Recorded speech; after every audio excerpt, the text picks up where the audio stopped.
Hi friends, welcome back our YouTube channel. ನಮಸ್ಕಾರ ಎಲ್ಲರಿಗೂ. ಇವತ್ತು ಚಿಕನ್ ಗ್ರೇವಿ ಮಾಡೋಣ. ಚಿಕನ್ ಗ್ರೇವಿ ಮಾಡೋದಕ್ಕೆ ನಾವು ಮಿಕ್ಸಿಗೆ ತೆಂಗಿನಕಾಯಿ, ಕೊತ್ತಂಬರಿ ಸೊಪ್ಪು, ಪುದೀನ, ಸ್ವಲ್ಪ ಶುಂಠಿ, ಈರುಳ್ಳಿ, ಟೊಮೊಟೊ ಎಲ್ಲ ಹಾಕಿ ಸ್ವಲ್ಪ ರುಬ್ಕೊತೀನಿ.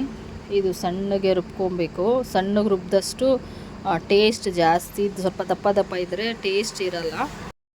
ಪುದೀನ, ಈರುಳ್ಳಿ ಎಲ್ಲ ಹಾಕಿ ರುಬ್ಬಿಟ್ಕೊತೀನಿ ಸಣ್ಣಗೆ. ಸ್ವಲ್ಪನೇ ನೀರು ಹಾಕಿ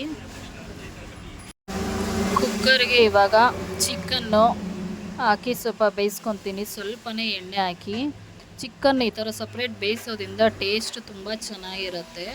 ಯಾಕೆಂದರೆ ಚಿಕನಲ್ಲಿ ಆಯಿಲ್ ಇರುತ್ತೆ, ಅದಕ್ಕೆ ಸ್ವಲ್ಪನೇ ಆಯಿಲ್ ಹಾಕಿ ಚಿಕನ್ನಿಗೆ ಬೇಯಿಸ್ಕೊತೀನಿ. ಇವಾಗ ಅರಿಶಿನ ಪುಡಿ, ಉಪ್ಪು ಸ್ವಲ್ಪ ಹಾಕಿ ಒಂದು ಕೂಗಿಸ್ಕೊಂಡು ಆಮೇಲೆ ಮಸಾಲೆ ಹಾಕ್ತೀನಿ. ರುಬ್ಬಿದಂಥ ಮಸಾಲೆ ಹಾಕಿ ಖಾರ ಪುಡಿ, ಧನಿಯಾ ಪುಡಿ, ಬೇಕೆಂದರೆ ಗರಂ ಮಸಾಲೆ ಹಾಕೋಬೋದು. ನಾನು ಗರಂ ಮಸಾಲೆ ಹಾಕಿಲ್ಲ, ಇಲ್ಲಿ ಮಸಾಲೆಲೆಲ್ಲ ಹಾಕಿದ್ದೀನಿ ನಾನು. ಅದಕ್ಕೆ ಇವಾಗ ಒಂದು ಕೂಗಿಸ್ಕೊತೀನಿ.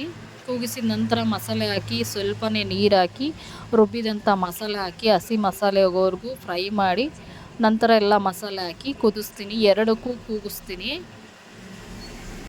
ಇವಾಗ ಮಳೆಗಾಲ, ಚಳಿ ಎಲ್ಲ ವೆದರು ಚೆನ್ನಾಗಿದೆ ಚಿಕನ್ ತಿನ್ನೋದಕ್ಕೆ. ಚಿಕನ್ ಅಲ್ಲ, ಯಾವುದೇ ಮಸಾಲ ಐಟಮ್ ತಿನ್ನೋದಕ್ಕೆ ವೆದರ್ ತುಂಬ ಚೆನ್ನಾಗಿದೆ, ಸಕ್ಕತ್ತಾಗಿರುತ್ತೆ. ಮುದ್ದೆಗೆ, ದೋಸೆಗೆ, ಚಪಾತಿಗೆ, ರೈಸ್ಗೆ ಎಲ್ಲದಕ್ಕೂ ಮಾಡ್ಕೊಬೋದು. ಆದಷ್ಟು ಮನೆಯಲ್ಲೇ ಮಾಡಿ, ಮನೆಯಲ್ಲೇ ತಿನ್ನಿ, ಮನೆಯಲ್ಲೇ ಊಟ ಮಾಡಿ ಅಂತ ಹೇಳೋದಕ್ಕೆ ಇಷ್ಟಪಡ್ತೀನಿ. ನಾನು ಮನೆಯಲ್ಲೇ ಊಟ ಮಾಡೋದು ಜಾಸ್ತಿ, ನಾನೇ ಮಾಡೋದು ನಂಗೆ ಅಡುಗೆ ಮಾಡೋದು ಅಂದರೆ ತುಂಬ ಇಷ್ಟ.